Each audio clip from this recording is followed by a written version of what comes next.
Kami, mahasiswa dari Unimed, akan memberikan sedikit informasi mengenai siklus akuntansi di perusahaan jasa. Perusahaan jasa merupakan sebuah organisasi bisnis yang aktivitasnya memberikan layanan jasa kepada pelanggannya. Beberapa contoh perusahaan jasa seperti perusahaan konsultan, lembaga keuangan, perusahaan asuransi, penyedia layanan telekomunikasi, penyedia layanan transportasi, restoran, hotel, salon kecantikan, rumah sakit, lembaga pendidikan, dan masih banyak lagi. Setelah mengetahui definisi dari perusahaan jasa, kemudian ada baiknya jika kita mengetahui apa definisi dari siklus akuntansi sendiri. Siklus akuntansi merupakan rangkaian kegiatan dan tahapan akuntansi yang dilakukan secara sistematis mulai dari pencatatan akuntansi hingga sampai penutupan pembukuan. Siklus akuntansi perusahaan jasa yang pertama adalah analisis bukti transaksi. Bukti transaksi adalah dokumen tertulis yang mencatat dan merekam seluruh transaksi yang terjadi pada kegiatan bisnis. Hal ini penting untuk dilakukan karena dapat mencegah timbulnya masalah dalam hal keuangan dengan berbagai pihak yang terkait di waktu mendatang. Adapun contoh bukti transaksi seperti bukti kas masuk, bukti kas keluar, memo, kwitansi, faktur, nota kontan, nota kredit, nota debit, cek, giro, bilet giro, dan rekening koran. Siklus akuntansi yang kedua adalah jurnal. Jurnal merupakan catatan akuntansi permanen yang pertama yang digunakan untuk mencatat transaksi keuangan perusahaan secara kronologis dengan menyebutkan akun yang didebet maupun yang dikredit. Sebelum bukti-bukti transaksi keuangan dimasukkan ke dalam jurnal, ada baiknya dilakukan analisis terlebih dahulu untuk menentukan pengaruh bukti transaksi terhadap akun-akun di perusahaan. Pola pencatatan transaksi dalam jurnal diatur dalam sebuah mekanisme debit atau kredit dalam saldo normal akun. Ada 5 kelompok akun, yaitu yang pertama aset atau harta. Apabila aset bertambah, maka akan dicatat ke dalam kolom debit, dan apabila aset berkurang, maka akan dicatat ke dalam kolom kredit. Yang kedua, akun liability atau kewajiban. Apabila kewajiban bertambah, maka akan dicatat ke dalam kolom kredit, dan apabila kewajiban berkurang, akan dicatat ke dalam kolom debit. Akun yang ketiga yaitu modal. Apabila modal bertambah, maka akan dicatat ke dalam kolom kredit, dan apabila modal berkurang akan dicatat ke kolom debit. Akun yang keempat yaitu pendapatan. Apabila pendapatan bertambah akan dicatat ke dalam kolom kredit, dan apabila pendapatan berkurang maka akan dicatat ke kolom debit. Akun yang kelima adalah beban. Apabila beban bertambah akan dicatat ke dalam kolom debit, dan apabila beban berkurang akan dicatat ke dalam kolom kredit. Contoh jurnal umum. Pada tanggal 1 Mei, Tuan Mamat menyetor uang pribadi ke dalam perusahaan Mamat Tailor sebagai modal awal usaha jahit sebesar 4 juta. Transaksi ini dapat kita analisis dengan harta perusahaan dalam bentuk kas bertambah 4 juta, kita masukkan ke dalam kolom debit, dan modal Tuan Mamat bertambah 4 juta, kita masukkan ke dalam kolom kredit. Siklus akuntansi yang ketiga adalah buku besar. Buku besar adalah sebuah buku yang berisi kumpulan akun-akun perusahaan. Akun-akun tersebut digunakan untuk mencatat secara terpisah baik aktiva, kewajiban, maupun ekuitas. Buku besar sendiri terbagi menjadi 2, yaitu buku besar umum dan buku besar pembantu. Secara umum, jenis buku besar dapat dibagi menjadi 4 jenis berdasarkan bentuknya. Bentuk yang pertama adalah bentuk T. Pada bentuk ini, buku besar dibagi menjadi 2 kolom, yaitu kolom debit dan kolom kredit. Yang kedua adalah bentuk 2 kolom, atau dikenal dengan bentuk skontro. Yang ketiga adalah bentuk 3 kolom atau bentuk saldo tunggal. Yang keempat adalah bentuk 4 kolom di mana saldo dibedakan menjadi debit dan kredit. Transaksi-transaksi yang sudah dicatat di dalam jurnal umum kemudian akan dipindahkan ke dalam buku besar. Sebagai contoh, transaksi kas pada modal hadian sebesar 500.000. Akun kas pada buku besar akan ditambahkan nominal sebesar 500.000 ke dalam kolom debit dengan referensi dari jurnal umum pertama atau JU1. Kemudian, akun modal pada buku besar akan ditambahkan 500.000 ke dalam kolom kredit dengan referensi dari jurnal umum pertama. Selanjutnya yaitu masuk ke dalam neraca saldo. Neraca saldo merupakan kegiatan pencatatan yang dilakukan oleh setiap perusahaan yang meliputi laporan penjualan, biaya, hutang, piutang, dan lain sebagainya. Neraca saldo menurut Accounting Tools adalah laporan akuntansi yang mencantumkan saldo akhir di setiap akun buku besar. Ini berarti bahwa dalam setiap neraca saldo menyajikan total untuk setiap akun aset, kewajiban, ekuitas, pendapatan, beban, keuntungan, dan kerugian. Nah, pada saat ini kami memperlihatkan contoh dari neraca saldo pada PT XYZ, di mana nomor akun terletak di sebelah kiri, kemudian dilanjutkan dengan nama akun dan debit ataupun kredit. Sebelum masuk ke dalam kertas kerja, biasanya dilakukan tahap penyesuaian. Tahap penyesuaian ini merupakan salah satu tahap pembukuan pada akuntansi dan merupakan dokumen yang membantu proses penyusunan laporan keuangan. Laporan keuangan dalam perusahaan perlu dilaporkan setiap akhir periode keuangan seperti tiap akhir bulan, tiap kuartal, serta tiap tahun. Contohnya yaitu A.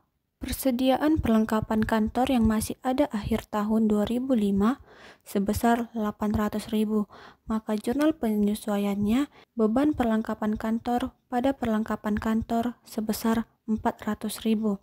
B. Sewa tersebut dibayar tanggal 2 Desember 2005 untuk jangka waktu 1 tahun mulai dari Desember 2005 sampai dengan November 2006. Maka jurnal penyesuaiannya yaitu beban sewa pada sewa dibayar di muka sebesar 250.000. C. Penyusutan atas peralatan kantor tahun 2005 sebesar 500.000. Maka jurnal penyesuaiannya yaitu beban penyusutan peralatan kantor pada akumulasi penyusutan peralatan kantor sebesar 500.000. D. Gaji yang masih harus dibayar sebesar 1 juta, maka jurnal penyesuaiannya yaitu beban gaji pada utang gaji sebesar 1 juta. E.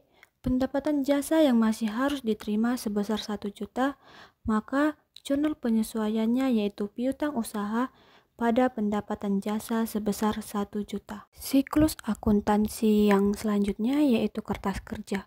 Kertas kerja adalah suatu kertas berkolom-kolom atau berlajur-lajur yang direncanakan secara khusus untuk menghimpun semua data akuntansi yang dibutuhkan pada saat perusahaan akan menyusun laporan keuangan secara sistematis. Biasanya, isi dari kertas kerja meliputi keterangan, neraca saldo, ayat penyesuaian, neraca saldo disesuaikan, laba atau rugi, dan neraca. Laporan keuangan perusahaan jasa merupakan salah satu fungsi utama akuntansi, yaitu menyediakan laporan keuangan secara periodik kepada manajemen, investor, kreditur, dan pihak-pihak lain di luar perusahaan.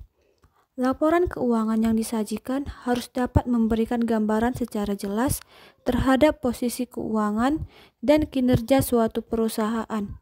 Laporan keuangan yang disajikan setiap akhir periode tersebut didasarkan pada standar akuntansi keuangan yang terdiri atas laporan laba rugi, laporan perubahan modal, neraca, dan laporan arus kas. Yang pertama ialah laporan laba rugi.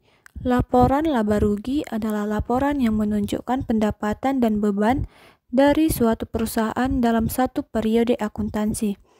Laporan laba rugi perusahaan disajikan sedemikian rupa untuk menonjolkan berbagai unsur kinerja keuangan yang diperlukan bagi penyajian secara wajar.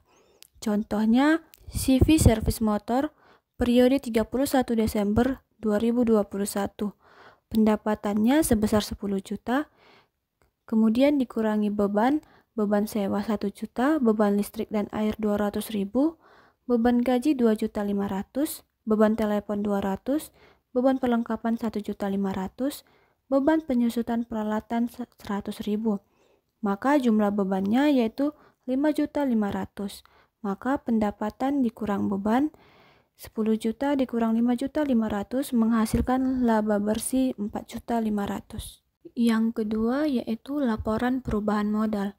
Laporan perubahan modal merupakan bentuk laporan keuangan perusahaan jasa yang secara khusus menyajikan informasi tentang segala perubahan yang terjadi pada modal atau ekuitas suatu perusahaan pada satu periode akuntansi. Unsur-unsur pada laporan perubahan modal adalah modal awal, laba atau rugi bersih, setoran atau penarikan, dan modal akhir. Contohnya yaitu modal Tuan Andi pada awal Desember sebesar 20 juta. Kemudian laba bersih pada bulan Desember sebesar 4.500.000, maka modal ditambah laba bersih yaitu 24.500.000. Kemudian Tuan Andi melakukan penarikan uang sebesar 1.500.000, maka modal Tuan Andi pada akhir Desember 24.500.000 dikurang 1.500.000, hasilnya yaitu 23 juta. Selanjutnya yaitu neraca. Neraca merupakan laporan keuangan yang berisikan arus kas masuk dan kas keluar suatu perusahaan pada periode tertentu. Laporan ini dibuat dengan tujuan untuk memberikan informasi yang memungkinkan para pengguna laporan keuangan untuk menilai pengaruh aktivitas tersebut terhadap contoh posisi keuangan perusahaan jasa serta terhadap jumlah kas dan setara kas. Contohnya yaitu penerimaan kas dari pelanggan sebesar 9.500.000 dikurangi beban 3.900.000, maka hasil kas yang dihasilkan dari aktivitas operasi sebesar 5.600.000 dengan pembayaran bunga dan pembayaran pajak penghasilan 0, maka arus kas bersih dari aktivitas operasi sebesar 5.600.000. Arus kas dari aktivitas investasi dari pembelian perlengkapan yaitu 1.500.000, maka arus kas bersih dari aktivitas investasi 5.600.000 dikurang 1.500.000 menghasilkan 4.100.000. Kemudian arus kas dari aktivitas pendanaan investasi awal sebesar 20 juta dikurangi prive pemilik yaitu 1.500.000 menghasilkan arus kas bersih dari aktivitas pendanaan sebesar 18.500.000. Maka kenaikan bersih kas dan setara kas yaitu 22.600.000. Kas dan setara kas akhir periode sebesar 22.600.000. Jurnal penutup. Jurnal penutup atau closing entries adalah jurnal yang dibuat pada akhir periode akuntansi untuk menutup akun-akun nominal sementara. Akibat penutupan ini, saldo akun-akun tersebut akan menjadi nol pada awal periode akuntansi. Akun yang ditutup adalah akun nominal dan akun pembantu modal. Komponen yang termasuk sebagai akun nominal adalah pendapatan dan beban, sedangkan akun pembantu modal adalah prive dan ikhtisar laba atau rugi. Setelah jurnal penutup diposting ke setiap akun, maka yang tersisa adalah perkiraan real atau aset, liabilitas, dan kapital atau equity. Contohnya yaitu pendapatan yang diperoleh oleh PT Jurnal Karya per 31 Desember 2021 adalah sebesar 200 juta. Perusahaan ini juga mengeluarkan sejumlah biaya yaitu biaya gaji dan upah sekitar 20 juta, biaya perlengkapan sekitar 10 juta, biaya penyusutan perlengkapan sekitar 3 juta, biaya penyusutan bangunan sekitar 5 juta, beban bunga 2 juta, Nilai laba ditahan yaitu sebesar 50 juta dan dividennya yaitu 30 juta. Neraca saldo penutup. Neraca saldo setelah penutupan adalah sebuah daftar yang berisi seluruh saldo real account dan dibuat pada akhir periode pelaporan pada suatu perusahaan. Tujuannya adalah untuk memastikan apakah antara pengeluaran dan pendapatan perusahaan seimbang atau tidak setelah dilakukan penutupan buku. Hasil perhitungan saldo rekening dalam rencana harus sama dengan jumlah saldo rekening yang telah dihitung di closing jurnal sebelumnya. Jurnal pembalik. Jurnal pembalik adalah jurnal untuk membalik jurnal penyesuaian yang menimbulkan akun neraca. Jika tidak dibalik akan terjadi akun ganda. Dengan kata lain, jurnal yang dimiliki istilah lain reverse entry ini yang dibuat pada awal periode akuntansi berikutnya untuk membalik jurnal penyesuaian yang menimbulkan perkiraan real baru. Contohnya pada 1 Januari 2019 perusahaan membayar uang sewa sebesar 5.500.000 untuk 1 tahun. Pencatatan di jurnal seperti terlihat di gambar di bawah ini. Jurnal penyesuaian. Sewa dibayar di muka 5.500.000, beban sewa 5.500.000. Jurnal pembalik, beban sewa 5.500.000, sewa dibayar di muka 5.500.000. Sekian informasi yang dapat kami sampaikan mengenai siklus akuntansi perusahaan jasa. Semoga informasi yang disampaikan dapat berguna bagi semua yang mendengarkan. Terima kasih.